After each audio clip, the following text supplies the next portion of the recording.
More than 60,000 migrants attempting to enter Spain's North African enclave of Ceuta within days has become far more than just another migration crisis.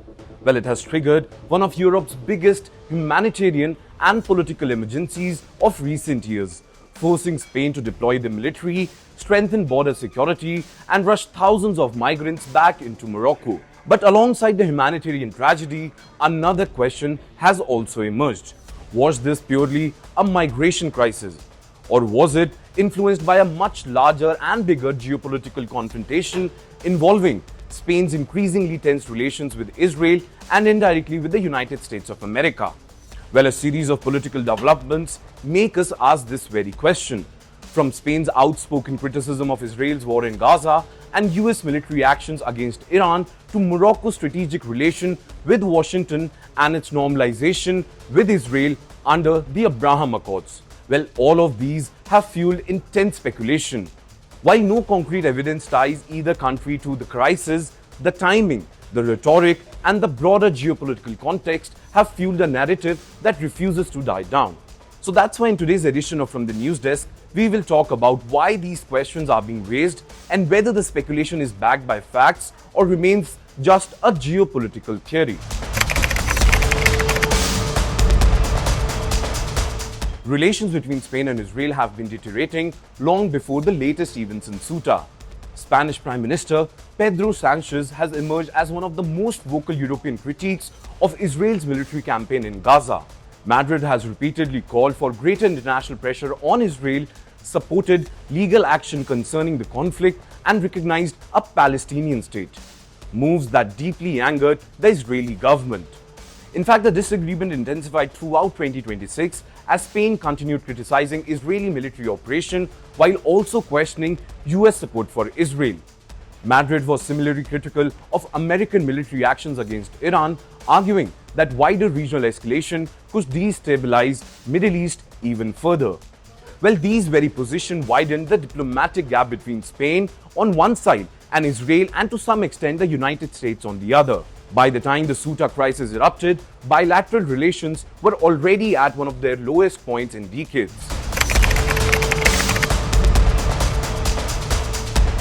As migrants crossed into Ceuta, social media quickly revived an old post made by Yair Netanyahu, the son of Israeli Prime Minister Benjamin Netanyahu. In 2019, Yair Netanyahu posted a map highlighting Ceuta and Melilla, writing, "Dear Arabs and Muslims, want to free occupied Arab Islamic lands? Here's a good start." Well, this message referred to Morocco's long-standing claim over the Spanish enclaves. At that very time, it generated controversy but eventually faded from the public attention. However, once thousands of migrants began entering Ceuta, the old tweet resurfaced and rapidly spread online. Many users claimed it somehow foreshadowed the events unfolding at the border or reflected broader Israeli thinking about the territory. But let's make one thing very clear. There is no evidence that the 2019 tweet was connected to the 2026 migration crisis. Even so, its resurfacing added fuel to speculation already circulating across social media and political circles.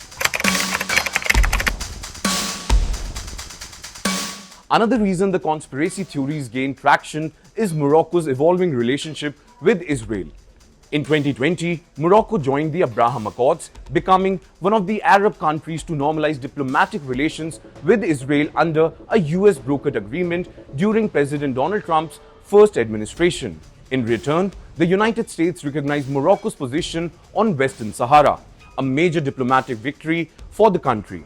Since then, security, intelligence, and most importantly, defense cooperation between Morocco and Israel has expanded significantly. Because Morocco controls the territory surrounding Ceuta, some commentators argued that Morocco's closer relation with Israel inevitably raised questions whenever tensions emerged around this very Spanish enclave.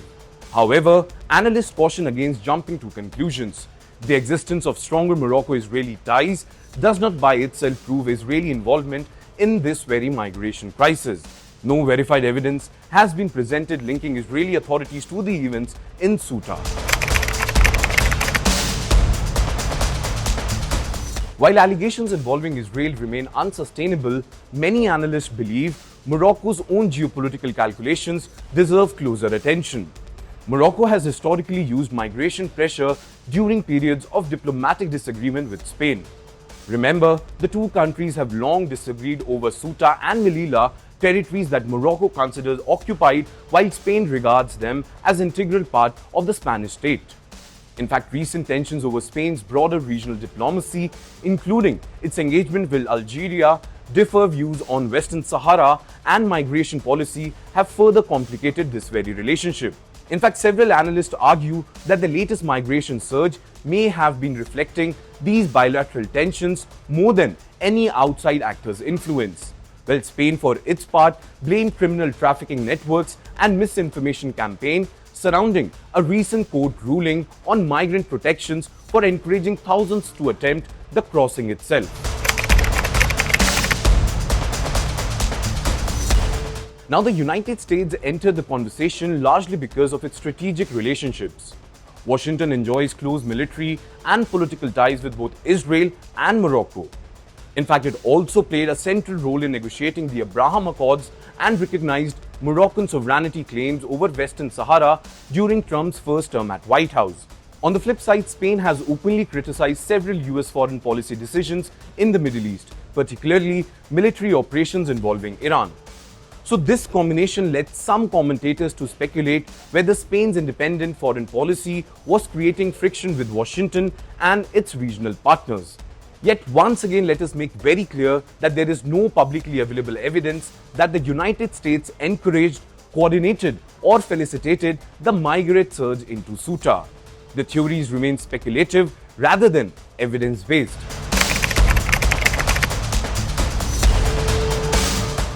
Now, the migration emergency quickly evolved into a wider diplomatic dispute. Israeli officials sharply criticized Spain over its position on Gaza and broader Middle East policy, while Spanish leaders rejected suggestions that their criticism of Israel justified attacks on Madrid's foreign policy. In fact, the Ceuta crisis became another point of friction.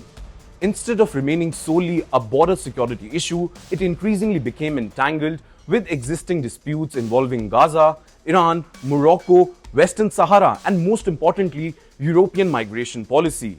So that is why this explains why discussions about Israel's possible role spread so quickly even though concrete evidence has not followed. The controversy illustrates how geopolitical mistrust can transform an already complex humanitarian crisis into a battleground for competing political narratives. The Ceuta crisis has undoubtedly exposed multiple geopolitical fault lines. Spain's strained relationship with Israel, its criticism of US Middle East policies, Morocco's strategic partnership with both Washington and Tel Aviv, the resurfacing of Netanyahu's son's controversial 2019 tweet, and Morocco's long-standing claim over Ceuta and Melilla. Well, together, these developments created fertile ground for speculation that the migrant surge may have been connected to wider geopolitical rivalries. However, based on the facts available at this very juncture, there is no verified evidence that Israel or the United States planned, directed, or orchestrated the Ceuta migration crisis. Most reports and facts instead point to a combination of migration dynamics, human trafficking networks, confusion over legal rulings, and long-standing tensions between Spain and Morocco as the principal drivers. Even so, this episode demonstrates how modern border crises rarely remain confined to migration alone.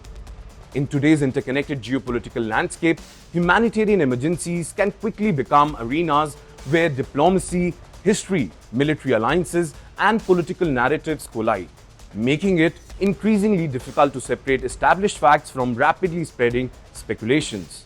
Well, with that, it's a wrap on this edition of From the News Desk. Thank you so much for watching, and I'm Yash Goyal signing off for Times Now Digital.